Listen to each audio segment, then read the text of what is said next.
Dmitri Osipovitch Vaksin, architecte de son état, rentra de la ville à sa datcha, plein des impressions toutes fraîches d'une séance de spiritisme à laquelle il venait de prendre part. Tandis qu'il se déshabillait et s'étendait sur sa couche solitaire, Madame Vaksina était partie au monastère de la Trinité, il ne put s'empêcher de se remémorer tout ce qu'il y avait vu et entendu. Il n'y avait pas eu de séance à proprement parler, simplement, la soirée s'était déroulée tout entière en conversations terrifiantes. Une demoiselle s'était soudain mise à parler de transmission de pensée. Puis on était passé insensiblement aux esprits, des esprits aux fantômes, et des fantômes aux enterrés vivants. Un monsieur avait lu un récit effroyable dans lequel un mort se retournait dans sa tombe. Vaccine lui-même avait demandé une soucoupe pour montrer à ces demoiselles la façon de converser, avec les esprits. Il avait notamment invoqué celui de son oncle Claudius Mironovitch, lui demandant mentalement si le moment n'était pas venu pour lui de mettre sa maison au nom de sa femme. À quoi le tonton avait répondu chaque chose en son temps. Que de mystère et d'épouvante dans la nature, songeait Vaccine en se glissant sous sa couverture. Le plus terrifiant, ce ne sont pas les morts, mais l'inconnu. Une heure sonna. Vaccine se retourna dans son lit et risqua un coup d'œil par-dessus la couverture vers la petite flamme bleutée de la veilleuse d'icône. Elle vacillait et éclairait à peine les images saintes ainsi que le grand portrait du tonton Claudius Mironitch accroché en face du lit. Et si, dans cette semi-obscurité, l'ombre de l'oncle apparaissait soudain, ne put s'empêcher de se demander Vaccine. Mais non, impossible. Les fantômes n'étaient que préjugés, le fruit d'esprits immatures. Vaccine n'en rabattit pas moins la couverture sur sa tête, fermant plus fort les yeux. Son imagination esquissa la vision d'un cadavre se retournant dans sa tombe, puis vinrent le hanter les images de sa belle-mère défunte, d'un camarade qui s'était pendu, d'une jeune noyée. Vaccine voulut chasser de son esprit ces lugubres pensées. Mais plus il y mettait d'énergie, plus les images se faisaient nettes, les idées plus terrifiantes. Il fut saisi d'effroi. Le diable sait ce que cela. Tu as peur comme un gamin, c'est stupide. Tic-tac, répétait la pendule derrière la cloison. Le bedeau sonna la cloche à l'église du village, au milieu du cimetière. Un son mélancolique et lent qui vous oppressait l'âme. Vaccine sentit un frisson glacé lui parcourir la nuque et l'échine. Il lui sembla que quelqu'un respirait lourdement au-dessus de lui, comme si le tonton avait quitté son cadre et se penchait sur son neveu. Une insoutenable terreur envahit Vaccine. Il serra les dents de peur, retint son souffle, et lorsqu'un tonton entra par la fenêtre ouverte, il se mit à bourdonner au-dessus de son lit. Il n'y tint plus et, dans un geste de désespoir, tira la sonnette. Dimitri Osipitch Walensi lança un instant plus tard derrière la porte la voix de la gouvernante. Ah, c'est vous, Rosalia Karlovna, fit Vaskin, réjoui. Pourquoi vous êtes-vous dérangée? Gavrila aurait bien pu. Le Gavrila vous l'a fait vous-même envoyer au bourg. Et Glafira est parti hier soir. Et il n'y a personne. Was wollen Sie doc? Eh bien, ma toute bonne, je voulais vous dire que. Mais entrez donc, n'ayez pas peur, je n'ai pas allumé. Rosalia Karlovna, une grosse femme aux joues rouges, entra dans la chambre et se figea, circonspecte. Asseyez-vous, ma toute bonne, voici de quoi il retourne. Que pourrais-je bien lui demander s'interrogit Vaccine, lorgnant le portrait du tonton et sentant peu à peu le calme revenir en lui. En fait, voilà ce dont je voulais vous prier. Quand quelqu'un ira à la ville demain, n'oubliez pas de commander d'acheter des tubes à cigarettes. Mais asseyez-vous donc. Des tubes à cigarettes? Parlez. Was wollen Sie noch?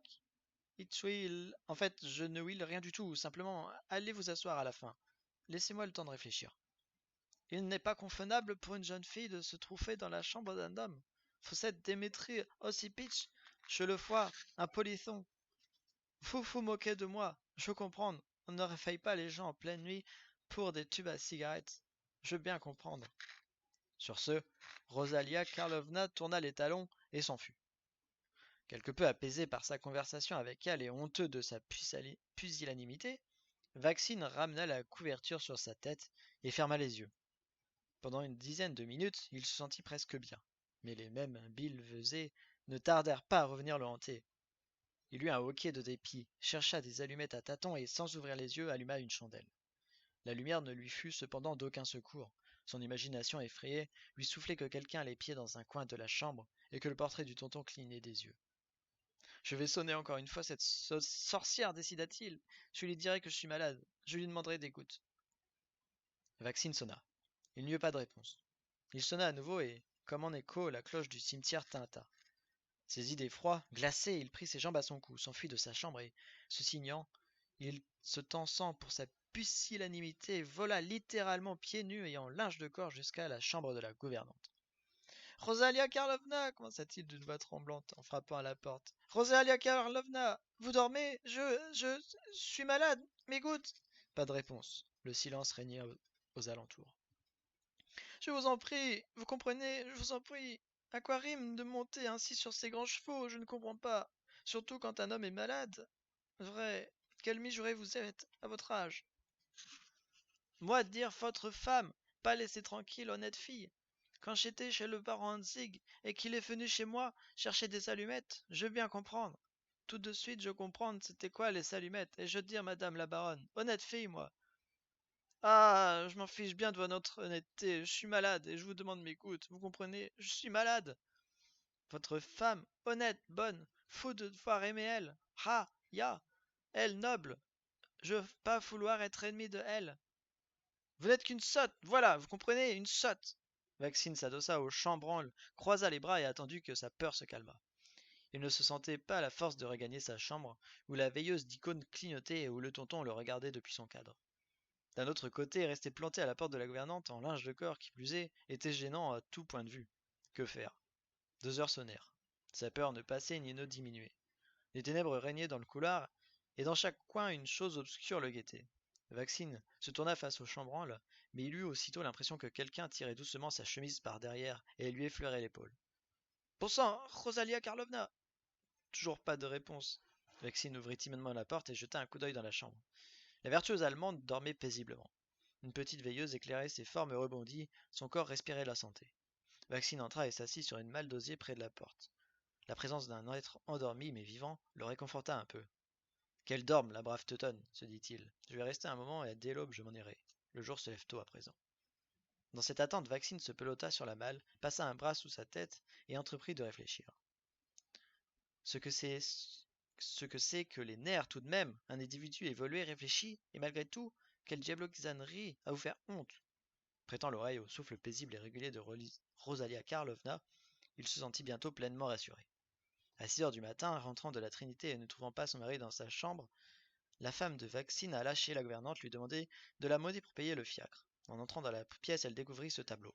Sur le lit, tout drap rejeté en raison de la chaleur, sommeillait Rosalia Kadovna et, à une sagène de là, en chien de fusil sur une malle en osier, son mari dormait du sommeil du juste. Il était pieds nus et en linge de corps. Ce que dit la femme et la belle mine que fit le mari lorsqu'il se réveilla, je laisse à d'autres le soin de le rapporter. Quant à moi, impuissant, je rends les armes.